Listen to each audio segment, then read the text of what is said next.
সমস্যা সিকান্দার সাহেব? খামোশ খামোশ হারুন সাহেব, আপনি আবার বলছেন সমস্যা। সমস্যার কথা বলছেন কেন আপনি? আমি তো কিছু বুঝতে পারছি না।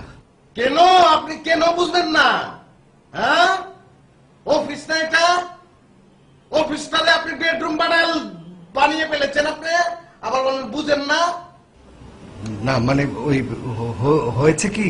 কি হয়েছে আমি জানি তো। এখন তো আপনি বলবেন আমি সারা রাত ঘুমাতে পারিনি, না? না মানে এই কোনো মানে নাই, কোনো মানে নাই।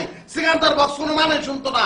জীবনে অনেক ঘুম বিসর্জন দিয়ে ফেলেছি, পেলে এই অবস্থানে এসেছি, আর আপনি আমাকে মানে শোনাচ্ছেন। হস্তা পেলছেন, হস্তা সস্তা পেলছিস তুই, আপনি পেয়েছেন। আপনি তো আমাকে বলতেই দিচ্ছেন না। কি কোনো কথাই শুনতাম না তো। আমি জানি তো কি দেবেন আপনি, কি বলবেন আপনি, আমি জানি তো।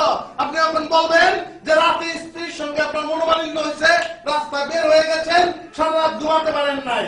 আরে হারুন সাহেব, এই সিকান্দার